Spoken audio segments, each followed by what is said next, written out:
Hi there, my name is Charlotte, and in this podcast, I'll be talking about common themes found in books. In particular, I'm going to look at how to make discussions about common book themes interesting for students and useful for writers. And so if you haven't heard my podcast before, my name is Charlotte. I have experience working in a nursery school from the ages of 0 to 4, and I now work in a primary school as a Year 2 teacher in London. So to start off with, I'm going to talk about common themes found in stories. Before an author writes a story, they usually start off with an idea.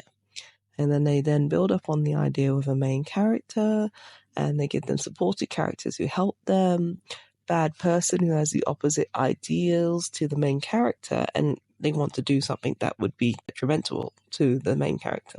Then the story moves on to how the main character resolves the issues and how they can become victorious by the end of the book.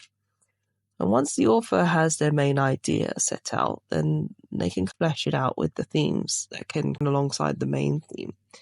And some of these common themes that they can have in their stories usually involves things like family issues and family conflict, friendship, good friends versus friends that are not as great, or there's issues with, again, conflict. Romance, such as love interests. There might be love triangles in the story between 3 people, and relationships, whether they be good or bad. There's also themes of conflict, such as war and peace, and good versus bad, hero versus villain, and so on. There's themes of life and death, themes of power, and free will versus determinism. So how can we make these common themes interesting for students? Well, the answer to that is actually, it's already being done already. If you pick up any book and you look through it, you can find at least 1 or 2 themes that creates the main plot line. You just read the blurb at the back of the book and it tells you the issue. It tells you who the characters are and basically the events that's happening in their lives and why it's a big deal to them. And then after you have the main plot line, there's always the additional 2 or 3 themes that are secondary. And the secondary so that they don't distract from the main plot. They're there, but they're not the main conflict in the story. Usually if an author is able to put 2 or 3 themes together, they do it really well and they do it right, then the secondary themes just run alongside the main theme through the stories, and they kind of get so integrated into the storyline that the reader may not even realize that there was a secondary theme in the first place. So let's now think of a story. I'm going to pick off Pride and Prejudice, but you can think about any stories that you want or any of your favorite books. I'm just going to pick Pride and Prejudice just so I can talk. This book was written and published in 1813, and it's a book about a girl called Elizabeth Bennet and her struggles in life during this time. So she's trying to navigate through love, life, friends, family, and society. Already there, we have 5 different themes just running through the story. The main theme of the story is the love story. And it's the love story between her and Mr. Darcy. And then the story is, will they get together? Won't they get together? Alongside that, we have Elizabeth's family. And the question becomes, will Elizabeth's family get in the way of them? Will society stop them, prevent them from being together? And then her own fighting with herself, her life. Will Elizabeth's own pride and prejudice prevent her from admitting that she's in love with this guy? So there's all these questions that are intertwined throughout the book. And even though this story was written in 1813, it was written quite a while ago, words and phrases through the book can be seen as archaic or old. But that does not mean that the story itself is not relevant. This type of story can still be relevant now in the 21st century. The story has lots of drama in it. It's a love story about people falling in love and out of love and being together and not being together. But it also is quite nice because Jane Austen was able to intertwine so many different characters in her book and allow all of these different characters to go on their own separate journeys and all their different journeys. And I think when you read the story, these journeys are things that other people can relate to at different points in their life or different times in their life. And they can relate to it even now in this day and age, in the 21st century. It's dealing with their love for each other, dealing with their love for their family, being in love with boys and girls and society. And that's still very relevant in today's world. The only thing is, it's written in the 1800s. That's all. And to make it more interesting and relevant, this story has been turned into mini TV series and movies to keep it relevant, to keep it current. You can check the IMDb website for this. Just check the different ways that it's been revamped basically and remade. So it's been told over and over again. If I'm being honest, I actually personally liked the movie. I watched the 2005 movie, which had Keira Knightley starring as Elizabeth Bennet, and I think it was Matthew McFadyen as Miss Darcy. And watching the movie actually helped me to make sense of the story because the actors were playing it out and they were showing thoughts and feelings of the characters at the time. Sometimes it's better to just see the action. It's better to see the story acted out. And it helps you, not just as students, but people in general. Like this film was made to entertain so many people, not just because, I need to watch this because I'm reading this book. But it was made to retell the story. And I think it was done in a nice way to convey what the author wanted you to get from the story, to understand the struggles at that time and the issues that they were having. Not just movies and TV shows, you can also have it as a theatre play. William Shakespeare's stories are still done through theatre. For example, Julius Caesar.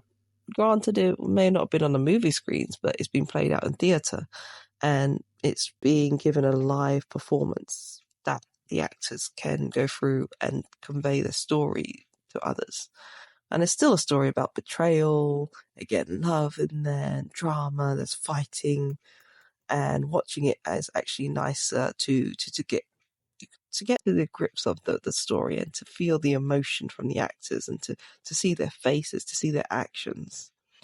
But it still lets you understand what the author's story is all about and you can see what the book's trying to convey. So how can we make these common themes useful for writers? As I mentioned before, these common themes are always being used by authors. They are useful for writers because they can pick one main theme and then they can just include the others throughout the story. They can intertwine them. And these themes that I've talked about are ones that are used over and over again because they're based on human nature. The themes are relevant to our daily lives, and that's why they're common. People can relate to the story, they can relate to the character, and they can understand why things are happening. The only differences in stories, I find, are the characters and their settings and where they are, where they live, for example. It can be in a different country. It can be based in a parallel universe. It can be in a world where magic is real, or it could be set in the past, or it could be set in the future, and so on. Apart from these kind of differences, the stories basically show nature of humans and nature of the world around them. And it's humans and their fight for survival. It's fight for their love, or fight for their family, or fight for the justice, and so on. And these kind of things are understood by all human beings. So they're because they're the fundamental things to our lives, and they are relevant all the time. There's never a time where love hasn't been relevant, or family hasn't been relevant, or conflict and war and justice and good versus evil. They're always there. So how does all of this make our discussions about common book themes interesting for students? So overall, if you can find a good book and you read it and you're really into it, it's good because you're interested in the character, you're interested in the themes, you're interested in the plot. You feel emotionally drawn to it and you feel empathy for the characters. The author's also written the book in such a way that it makes you want to know what happens to the characters. You want to know what's going to happen to the main character. You want to find out will they get the happy ending. You want to find out what will happen to their friends and family. You're invested in the story. You want to know how does the situation get resolved. You want to know what happens to the bad people and why do things happen the way they do and so on. And once you read the story and you get this emotional connection to the characters in the book, then you can start to have discussions with other people who also were moved by the story, other people who also were emotionally invested, other people who also wanted to find out the same kind of questions that you did. And this is how discussions just naturally occur between two people. They start talking about the book, they talk about the characters, they talk about the events of the story, and they talk about their thoughts and feelings about it. Let's take a moment now to think of a time when you and your friend had difference of opinion about something. Maybe something that happened in a book or a TV series that you're watching or a movie. And then you both start arguing about who's right and who's wrong. And you all go argue about like which characters are your favorite and why. And then you both have opinions about why a character had to suffer something or didn't have to suffer something for some reason. Because both of you have gotten so emotionally involved with the characters and so involved in the storyline, you already just naturally start having discussions about the book, the story, the themes, and everything that the author has written about. And that's basically it. Once you get involved, once you have that emotional investment, you're invested now, you want to find out about these characters and you care about. And once you've got that, then discussions just come naturally because you all want to talk about your thoughts and feelings. You want to talk about the book. You want to discuss things with someone. You want to voice your opinions, voice your thoughts. And I think overall that's basically it. These common themes are always there. They're always running through books. They're always interesting. I don't think there's ever a time where you can't not be interested in whether two people get together or they don't get together. There's never a time where you can't not want to know if the good wins, the good fights over evil, good prevails, or does the bad prevail and then it's just doom and gloom for the rest of the book, or doom and gloom for a little bit of the book and then suddenly the good comes back and the underdog comes to fight and win. And it's also useful for the writers because then the writers have something to go on. They have something to write about.